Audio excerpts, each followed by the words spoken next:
ये कामना, काम बड़ा शत्रु है, इसीलिए उन्नति नहीं हो पाती अध्यात्म में। और जो संसार में, उनको तो पता ही नहीं कि मैं पाप कर रहा हूं, वो और खुश होते हैं कि आज हमने ये भोग लिया, आज हमने ये छल कर लिया, आज हमने ये कपट कर लिया। कामना से कर्म होते हैं, कामना जितनी बढ़ती जाती है पाप कर्म उतना ही बढ़ते जाते हैं। शास्त्र के विरुद्ध मनमानी आचरण में पाप ही होता है, शब्द याद कर लो। शास्त्र आज्ञा के विरुद्ध मनमानी आचरण में सदैव पाप ही होता है। ये विकर्म बड़ा भयावह होता है और ये भारी दंड देता है, और ये कभी नष्ट नहीं होता। नष्ट तो भगवान कर सकते हैं केवल।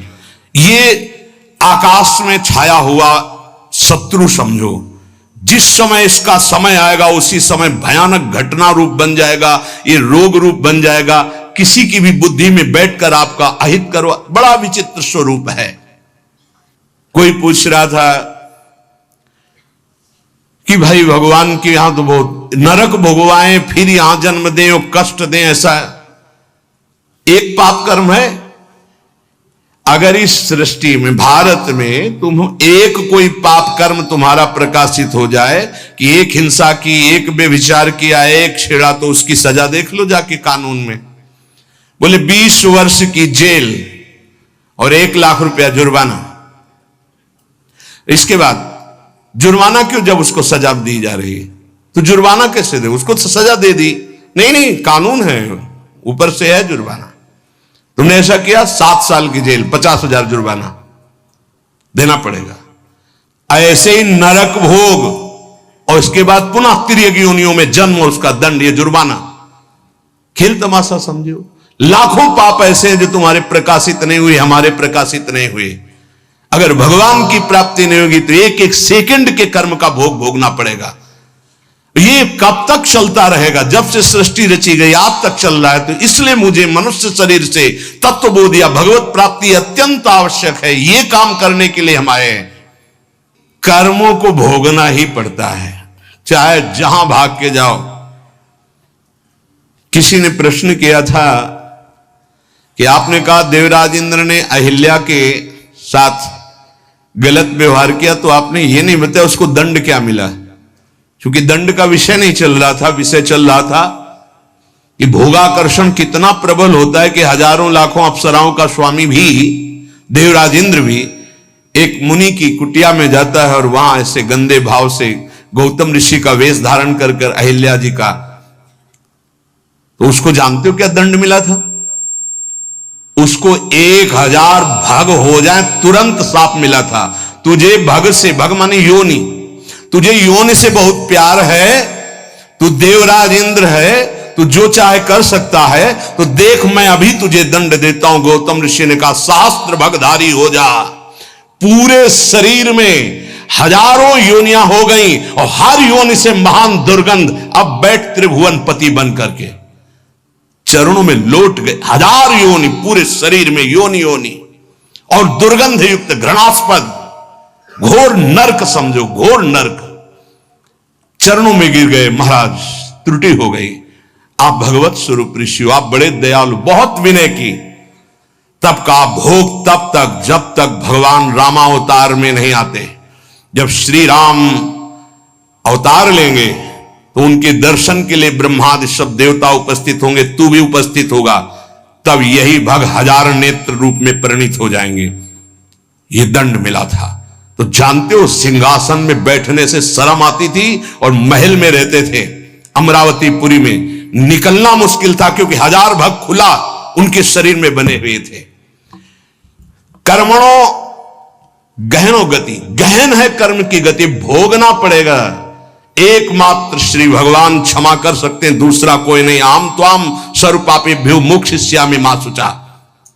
कामना जब उपासक के अंदर होती है तो ना चाहते हुए भी उससे पाप कर्म हो जाता है। विकर्म से बचना है तो काम, कामना, वासना मन ते अति कर दूर। राधा राधा राधा, पर है बहुत कठिन, बहुत कठिन है। कामना के त्याग के बिना ये निषिद्ध कर्म, पाप कर्म, विकर्म, इससे बचा नहीं जा सकता। गहनो कर्मणो गति, कर्म की बड़ी गहन गति है। कौन सा कर्म बांधने वाला है, कौन सा कर्म मुक्त करने वाला है, इसका निर्णय करने में सब समर्थ नहीं है। जो भगवान में चित्त जोड़े हुए या स्वरूप बोध है, वही उन्हीं के द्वारा निर्णय माना जा सकता है। ये बड़े बड़े विद्वानों में भी गलती हो जाएगी निर्णय करने में। निर्णय में दो ही समर्थ हैं, या तो भगवत प्रेमी महात्मा या ब्रह्मबोध संपन्न ब्रह्म ऋषि। कर्म क्या है समझ गए? कोई भी कर्म करने के पहले जो फल आकांक्षा से प्रेरित होकर शास्त्र सम्मत किया जाता है उसे कर्म कहते हैं। अकर्म क्या है? जो तत्वबोध प्राप्त महापुरुष हैं, निर्लिप्त हैं, ममता रहित हैं, आसक्ति रहित हैं, उनके द्वारा हुआ कर्म अकर्म हो जाता है। वो फल नहीं देगा, वो बांधने वाला नहीं। विकर्म क्या है?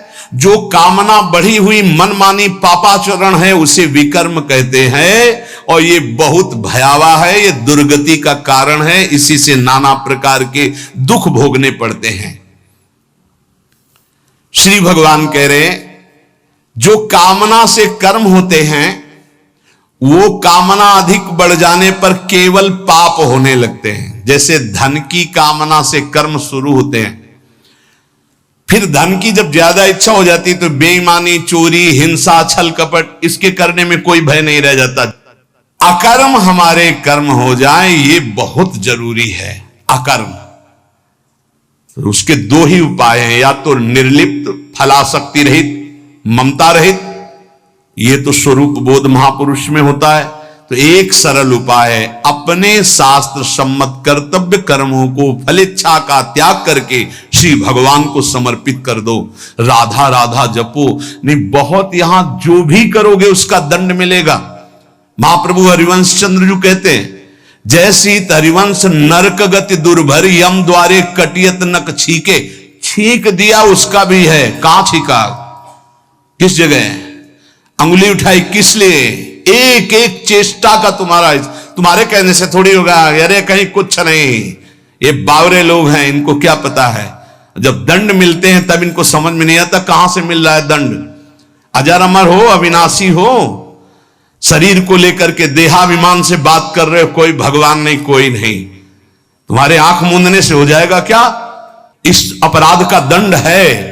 ऐसे ही यहां जो पापाचरण कर रहे हो, कोई भगवान नहीं। इसका जब हिसाब आएगा तब तुम्हें पता चलेगा। करुणा निधान स्वामी ने ये जन्म तुम्हें अपनी तरफ से करुणा करके दिया है कि तुम मुक्त हो जाओ। उपासक को चाहिए कि कामना का नाश करके, विकर्म का नाश करके अकर्म हो जाए, तभी वो जीवन मुक्त होता है। कर्मण्य कर्मयः पश्येद कर्मणि च कर्मयः सा बुद्धिमान मनुष्येषु स युक्तः कृष्ण कर्म कृत। बड़ी बात कह रहे हैं श्री भगवान।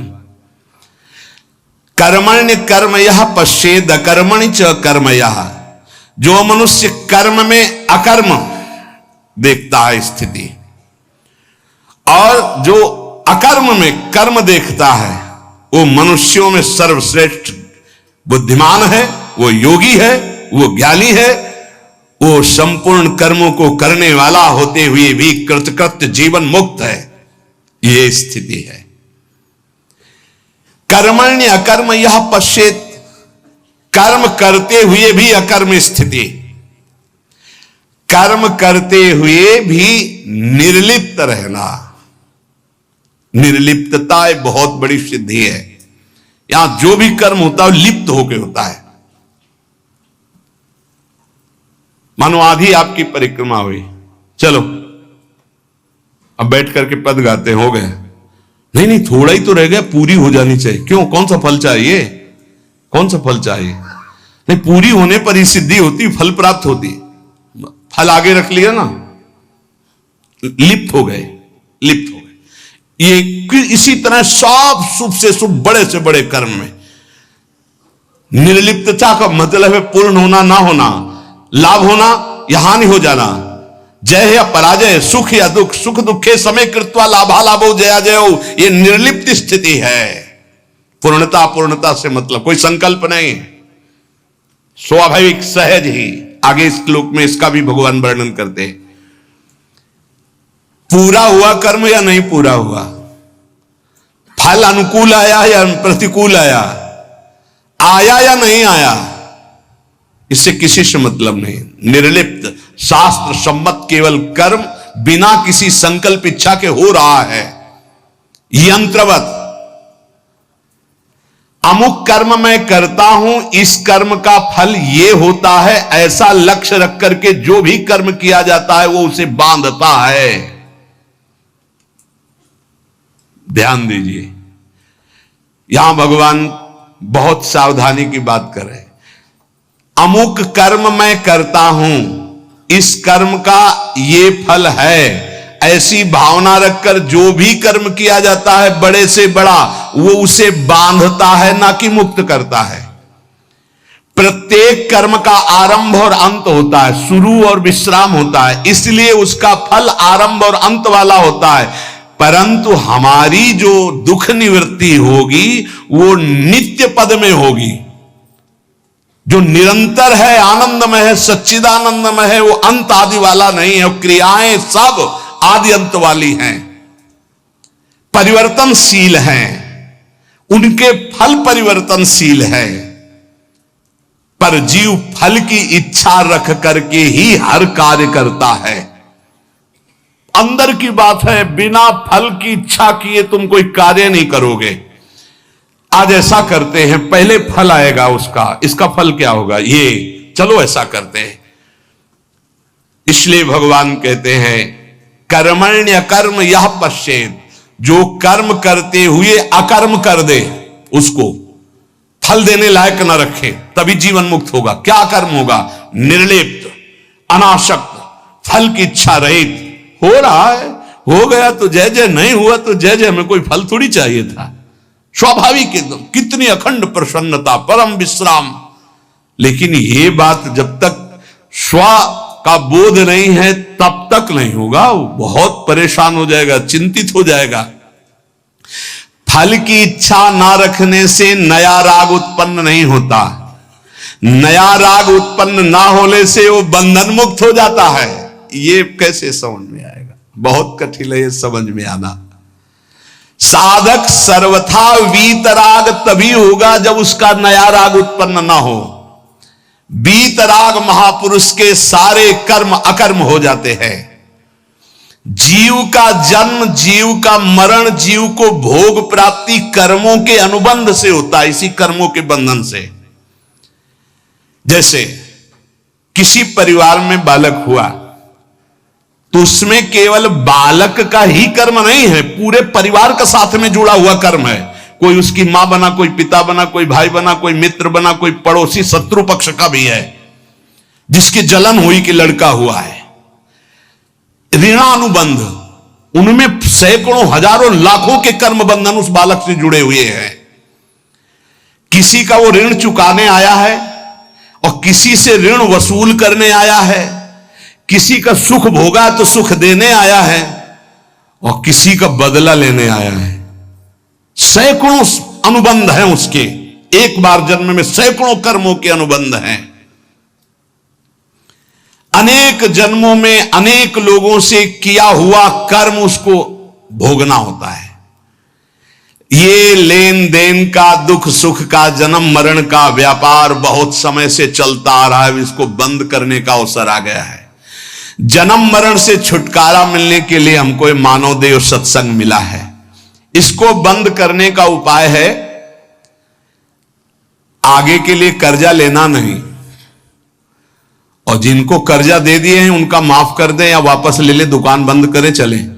लेना ना देना, मगन रहना, दोनों बात करनी पड़ेगी। या तो माफ करो, प्रभु से प्रार्थना करो कि जिनको हम दिए हमें कभी नहीं लेना, हमें नहीं लेना, क्योंकि लेने आना पड़ेगा। हे नाथ क्षमा करो, हमने माफ किया और हमको माफ करो। जिनको हो तो प्रभु सामने भेजो और सेवा करवा दो, और या फिर माफ करो। अब लेने देने से हमें मुक्त करो, प्रभु ही करते हैं। जिनसे सेवा करवाई है सेवा करनी पड़ेगी। नया ऋण लेना बंद करो, पुराना ऋण चुका दो, सेवा कर दो, सेवा ले मत। ऋणानुबंध लेने देने का व्यापार अगर बंद हो गया तो तुम मुक्त हो जाओगे, जन्म मरण बंद हो जाएगा। जैसे दुकानदार अपनी दुकान खत्म करना चाहता हो तो उसे दो काम करने पड़ेंगे। जिसको देना है उसको तो पक्का दे दो, देना ही पड़ेगा, नहीं तो दुकान हटाने के बाद भी वो लेगा तुमसे। तुम वही दुकानदार हो ना, 100 रुपया लाओ हमारे, तुमने लिए थे, देना पड़ेगा। लेने में क्षमा कर सकते हो कि हमें नहीं चाहिए, पर देने में आपको देना होगा। जिससे लेना है उसे तो तुम क्षमा कर सकते हो, जाओ हमने माफ किया, लेकिन जिसको देना है वो देना है। नहीं वो तो कहीं भी दुकान खत्म करने के बाद भी मिलोगे तो तुमसे ले लेगा।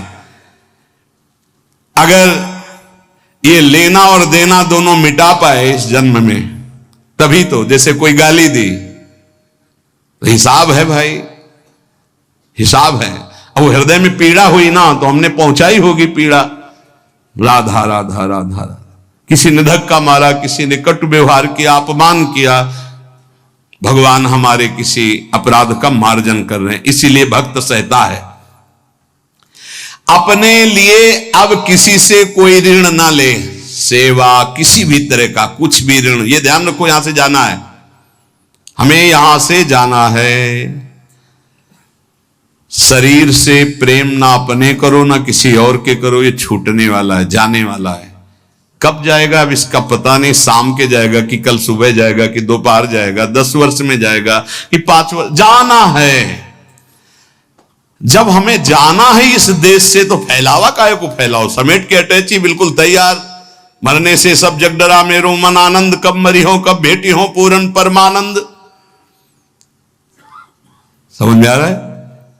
मरने वाली अब शकुन वाली बात घर में अगर चला दे तो फिर बहुत ही,